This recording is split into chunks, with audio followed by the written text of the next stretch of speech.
Hi everyone, welcome to अपना college. और आज हम बात करने वाले हैं ब्लॉकचेन के बारे में। तो यार बहुत ज़्यादा अंडर द टेबल करप्शन होता है और इस करप्शन के अंदर क्या होता है, ब्लैक मनी के बहुत सारे ट्रांजैक्शंस होते हैं। अब इन सारे ट्रांजैक्शंस का रिकॉर्ड कहीं ना कहीं तो किसी ना किसी डेटाबेस में स्टोर होता होगा, पर हम उस डेटाबेस को रिलायबल क्यों नहीं मानते? पहला रीज़न क्योंकि हमारे पास उस डेटाबेस की एक्सेस नहीं होती, एंड दूसरा रीज़न उस डेटाबेस का एडमिन कभी भी जाकर डेटा को चेंज कर सकता है, तो वो रिलायबल नहीं है। इसीलिए अगर हम ऐसा सिस्टम ले आएं जो डिसेंट्रलाइज हो, मतलब एक इंसान के पास उसकी अथॉरिटी नहीं हो, सबके साथ वो शेयर्ड हो, और दूसरा उसको चेंज करना या मॉडिफाई करना नियर टू इम्पॉसिबल हो जाए, तो ऐसे सिस्टम को यार हम बहुत ज़्यादा ट्रस्ट कर पाएंगे। तो ऐसा ही सिस्टम या ऐसा ही डेटाबेस ब्लॉकचेन होता है। ब्लॉकचेन या 1990s में आया था जब इसकी रिसर्च शुरू हुई थी, बट एक्चुअली इंप्लीमेंट हुआ था 2009 में। 2009 में यार सतोशी नाकामोटो नाम के एक एनोनिमस डेवलपर ने बनाया था बिटकॉइन को ब्लॉकचेन की हेल्प से। तो तभी से जो क्रिप्टो करेंसी का बूम है वो वर्ल्ड में आया था। अब ब्लॉकचेन को आसान भाषा में समझे तो जैसे एक दुकान पर बहुत सारे रिकॉर्ड होते हैं कि कौन सा सामान आया, कौन सा सामान गया, किसके पास से आया, कहाँ गया। तो इस रिकॉर्ड्स की सारी किताब को हम लेजर या बही खाता कहते हैं। तो ब्लॉकचेन वही बही खाता है और उसका हर एक सिंगल रिकॉर्ड एक सिंगल ब्लॉक है। अब ब्लॉकचेन है ब्लॉक्स का चेन, मतलब इन रिकॉर्ड्स का चेन। अब एक सिंगल ब्लॉक की बात करें तो इस ब्लॉक के अंदर कुछ कुछ इन्फॉर्मेशन या डेटा स्टोर्ड होता है। पहली चीज जो स्टोर होती है ब्लॉक के अंदर वो होती है रेलेवेंट इन्फॉर्मेशन। जैसे बिटकॉइन के लिए स्टोर होगी ट्रांजैक्शन की इन्फॉर्मेशन कि बिटकॉइन किसके पास से आया और किसके पास जा रहा है। तो ऐसे ही अलग अलग यूज केसेस के हिसाब से अलग अलग डेटा स्टोर होता है। दूसरी चीज जो स्टोर होती है ब्लॉक के अंदर वो होता है हैश। अब हैश को हम एक यूनिक फिंगरप्रिंट की तरह समझ सकते हैं। तो जैसे हम आधार कार्ड के लिए अपने बायोमेट्रिक्स देते हैं एंड उसके बाद हमें एक आधार नंबर मिलता है, वैसे ही ब्लॉकचेन के अंदर जो भी डेटा ब्लॉक के अंदर स्टोर करा रहे हैं उसके हिसाब से एक यूनिक कोड यानी हैश जनरेट होता है। अब तीसरी इंफॉर्मेशन जो ब्लॉक में स्टोर होती है वो होता है प्रीवियस ब्लॉक का हैश। मतलब पुराने वाले जो ब्लॉक का हैश था वो अब अगले वाले ब्लॉक में भी सेव हो गया है, अब अगले वाले का उससे अगले वाले में भी सेव हो जाएगा। तो इस तरीके से ब्लॉक्स की एक चेन बन रही होती है और इस चेन के अंदर सबसे पहला ब्लॉक जो भी किसी भी प्रीवियस ब्लॉक का हैश स्टोर नहीं कर रहा उसे हम कहते हैं जेनेसिस ब्लॉक, जो सबसे पहले बनता है। तो हम एक तरह से ब्लॉक्स की हिस्ट्री ट्रैक कर पाते हैं। इसीलिए इंफॉर्मेशन को ट्रैक करना आसान हो रहा है, सारी इंफॉर्मेशन को यूनिक रखना आसान हो रहा है, उसके साथ छेड़खानी करना मुश्किल हो रहा है। इसीलिए ब्लॉकचेन इतना सिक्योर है। अब सिक्योरिटी की बहुत सारी लेयर्स इंप्लीमेंट की जाती हैं ब्लॉकचेन में। तो यार अगर ब्लॉकचेन के अंदर हम निकले किसी भी ब्लॉक का डेटा चेंज करने के लिए तो क्या होगा? पहली बात तो जैसे ही हम उसका डेटा चेंज करेंगे वैसे ही उसका हैश चेंज हो जाएगा। हैश चेंज होने का मतलब है कि उसके अगले वाले ब्लॉक में भी इररेलेवेंट इनवैलिड इंफॉर्मेशन आ गई, मतलब गलत हैश आ गया, और उससे अगले वाले में भी गलत हैश आ गया। तो इस तरीके से जहां पर भी चेन के अंदर चेंज होगा उसके आगे वाला सारा डेटा इनवैलिड हो जाएगा, गलत हो जाएगा।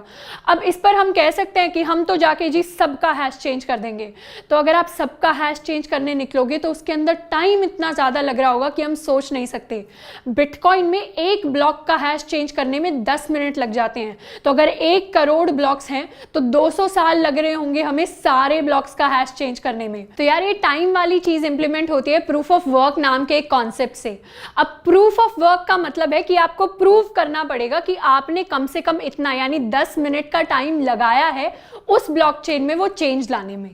और तीसरी एक एडेड लेयर ऑफ सिक्योरिटी जो इसके अंदर आ रही होती है वो ये होती है कि नेटवर्क के अंदर जितने भी लोग हैं उन सब के पास पूरे के पूरे ब्लॉकचेन की कॉपी है। मतलब अगर आप एक कॉपी के अंदर चेंज करना चाहें तो आप नहीं कर सकते। आपको क्या करना पड़ेगा, अपना ब्लॉक जो है जिसे आप चेंज करना चाहते हैं वो सबके पास शेयर करना पड़ेगा।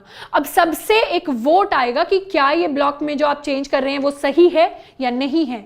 अगर चेंज सही नहीं हुआ, मतलब मेजॉरिटी ऑफ द लोगों ने वोट किया कि आप टैम्पर कर रहे हैं हमारे डेटा के साथ, तो क्या होगा, तो आपका जो चेंज है वो रिजेक्ट हो जाएगा और चेंज नहीं कर पाओगे। तो इस तरीके की वोटिंग सिस्टम को हम कंसेंसस रूल कहते हैं ब्लॉकचेन के अंदर।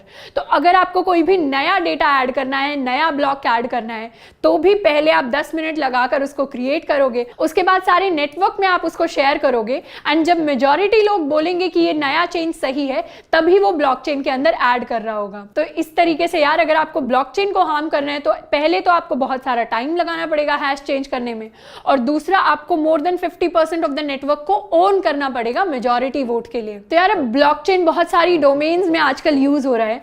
सबसे बूमिंग जो डोमेन है वो है क्रिप्टो करेंसी की डोमेन। क्रिप्टो करेंसी में अगर बिटकॉइन का एग्जांपल ले तो बिटकॉइन की वैल्यू आजकल इतनी बढ़ गई है। अब बिटकॉइन ने क्या किया है, बीच के जो बैंक्स, जो मिडिलमैन होते थे, उनको एलिमिनेट कर दिया है।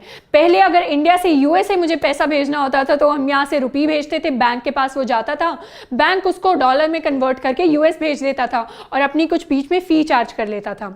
अब मुझे डायरेक्टली क्रिप्टो करेंसी भेजनी है तो मैं डायरेक्टली बिटकॉइन को भेज सकती हूँ एंड उसके अंदर जो फी होगी वो बहुत ज़्यादा कम है as compare to banks. And जैसे gold asset to asset transfer होता है, वैसे ही बिटकॉइन भी बिटकॉइन टू बिटकॉइन ट्रांसफर हो जाएगा, कोई कन्वर्जन नहीं हो रहा होगा करेंसी का। उसके अलावा जो यूज केसेस आते हैं यार, वो होते हैं रियल एस्टेट की डोमेन में, जहां पर नोटरी का काम आजकल ब्लॉकचेन की हेल्प से हो रहा है। तो जो भी रियल एस्टेट के बाइंग सेलिंग के रिकॉर्ड्स हैं वो सारे ब्लॉकचेन में स्टोर हो जाते हैं और इससे हम हिस्ट्री भी ट्रैक कर सकते हैं उस पर्टिकुलर रियल एस्टेट प्रॉपर्टी की। तीसरा जो यूज केस है यार, वो हॉस्पिटल मैनेजमेंट सिस्टम्स में है, जहां पेशेंट के रिकॉर्ड जो है वो स्टोर होते हैं ब्लॉकचेन के अंदर। तो डॉक्टर्स जो है रेलेवेंट इन्फॉर्मेशन को एक्सेस कर पाते हैं एंड पेशेंट्स का डेटा भी सिक्योर रहता है। तो यार हम ब्लॉकचेन्स का यूज कर सकते हैं प्रोजेक्ट्स के लिए, स्टार्टअप्स के लिए, बिजनेसेस के लिए। तो या तो हम शुरुआत से स्क्रैच से अपने लिए ब्लॉकचेन इंप्लीमेंट कर सकते हैं किसी लैंग्वेज को यूज करके, या फिर ऐसी ब्लॉकचेन्स एग्जिस्ट करती हैं जिनका हम यूज कर सकते हैं कोड की हेल्प से। तो इन ब्लॉकचेन्स के अंदर स्मार्ट कॉन्ट्रैक्ट नाम की चीज होती है। स्मार्ट कॉन्ट्रैक्ट्स को हम रियल कॉन्ट्रैक्ट्स की तरह समझ सकते हैं, बस वो पूरा का पूरा कन्वर्ट होकर डिजिटल फॉर्म में आ गया है।